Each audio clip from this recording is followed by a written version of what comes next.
Nesta edição, o resumo da semana, além da constatação de que a petralhada é fake news em tempo integral.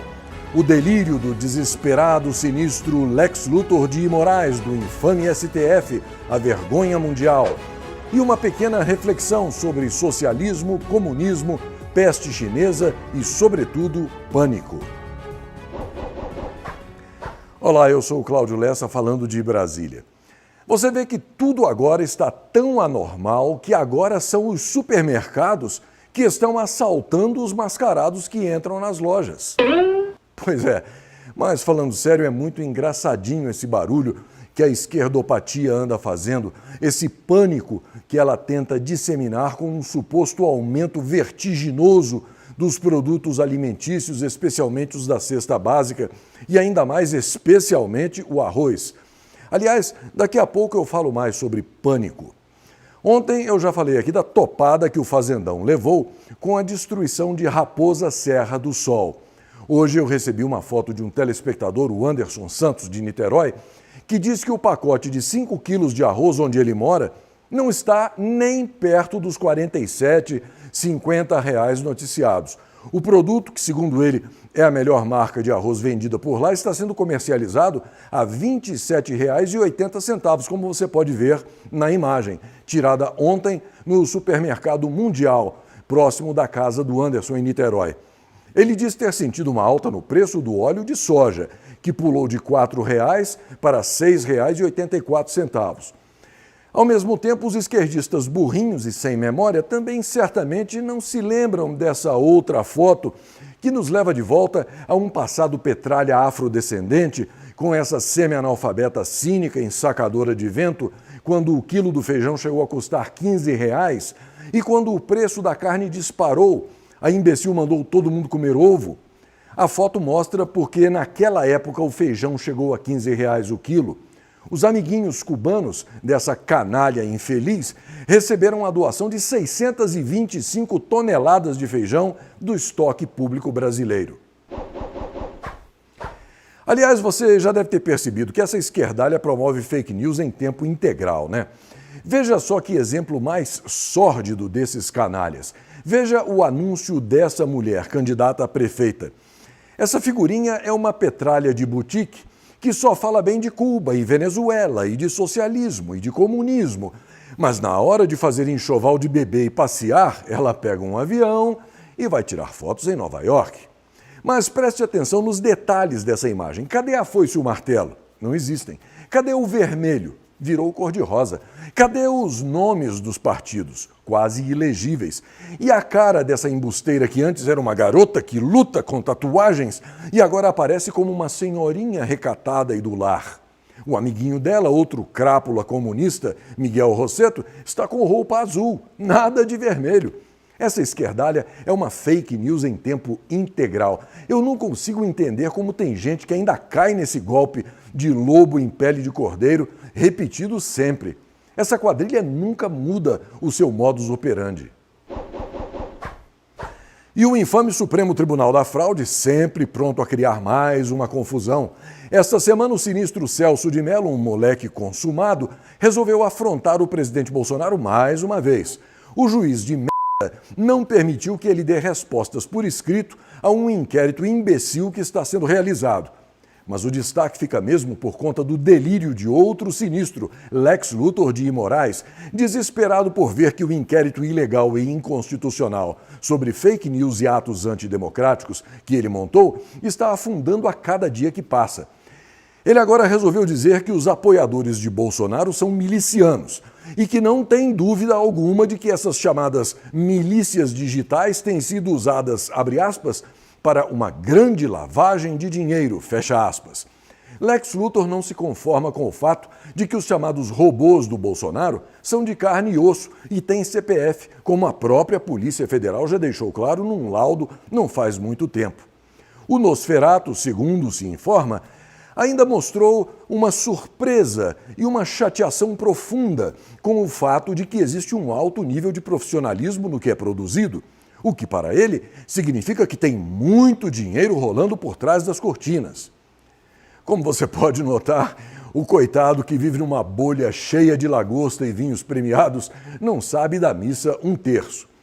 Esses comentários, por exemplo, que eu trago a você de segunda a sábado, que muitos me escrevem chamando de telejornal ou de noticiário, por exemplo, são feitos sem qualquer tipo de recurso financeiro. Se o nível de profissionalismo é aceitável e é elogiado pela maioria esmagadora dos telespectadores, que com isso já me empurraram para quase 200 mil inscritos no YouTube em apenas 2 meses e meio, e eu aproveito aqui para agradecer a cada um pela confiança no meu trabalho e pedir para que cada um divulgue o canal, é porque a democratização da informação e o amplo acesso das pessoas às mídias sociais, coisa que o sinistro Lex Luthor de Moraes e os coleguinhas urubus togados dele detestam, porque desejam ver apenas a Globo Lixo reinando como antigamente, com o monopólio da notícia, nunca da verdade, permitiu que eu e outros iguais a mim utilizassem equipamentos de boa qualidade, comprados com sacrifício e recebendo a ajuda de amigos, ou no meu caso específico, um amigo que se dispôs a sofisticar a produção, criando detalhes como alguns elementos de videografismo que você tem visto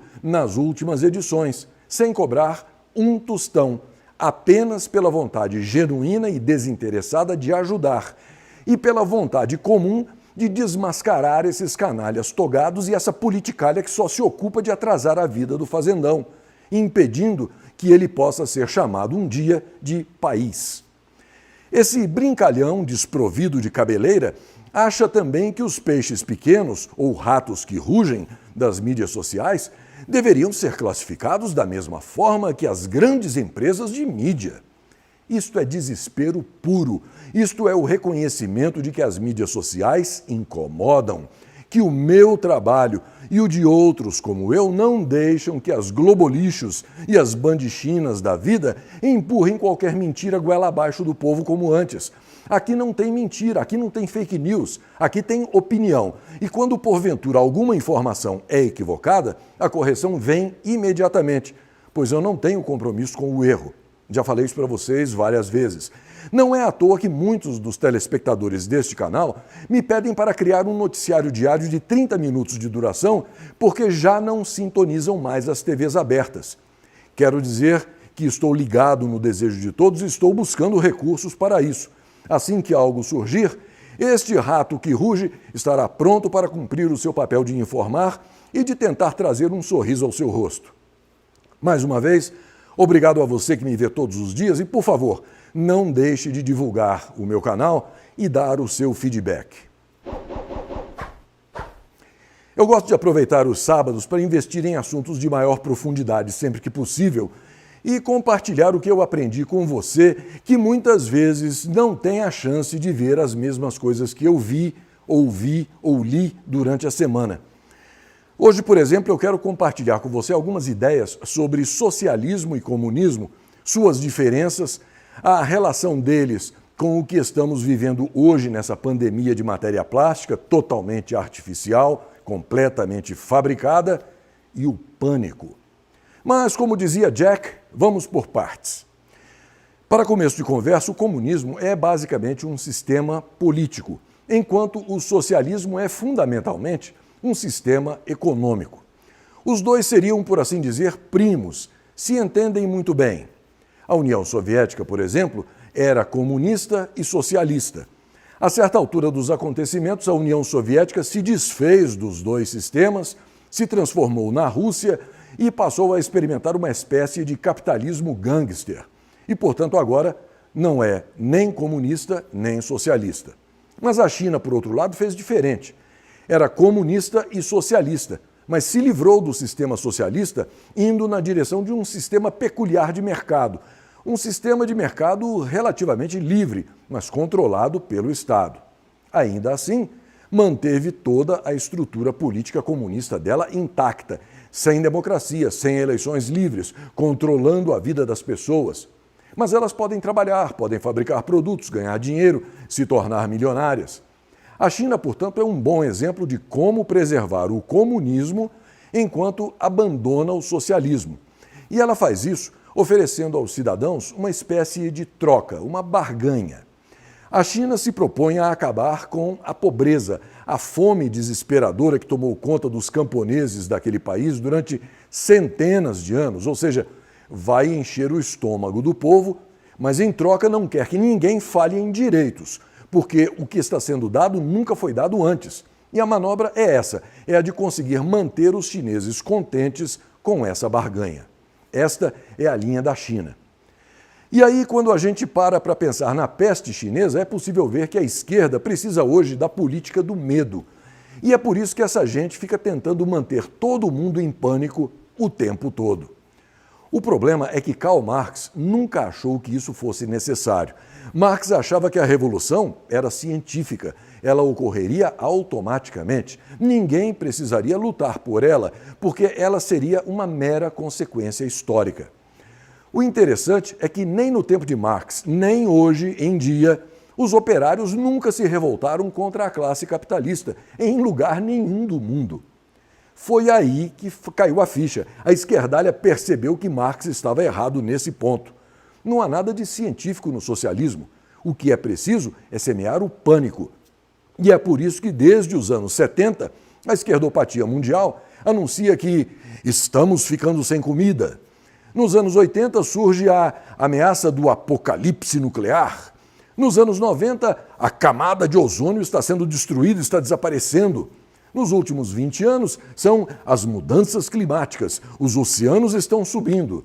E agora, a peste chinesa. O tema é sempre o mesmo: pânico. Pânico generalizado. O objetivo é silenciar as pessoas racionais e criar um estouro da boiada, por assim dizer, nas multidões. Porque as pessoas, quando formam multidões, têm um comportamento diferente dos indivíduos racionais numa multidão. Se você consegue fazer todo mundo pensar que as vidas de todos estão em perigo e que elas precisam correr para se salvar, elas acabam agindo, se comportando e se submetendo a irracionalidades. E é aí que a esquerdalha prospera e acha uma brecha para se dar bem. Pense nisso.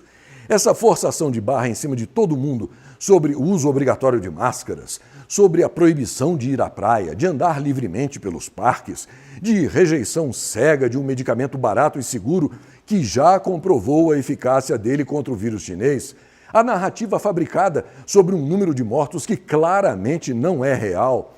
Tudo isso faz parte dessa empulhação ampla, geral e restrita que está sendo empurrada em cima da multidão como forma de controle social, de dominação política, de cabresto. E preste atenção para ver quem recorre a esses expedientes cretinos. Só a turma da esquerdopatia militante.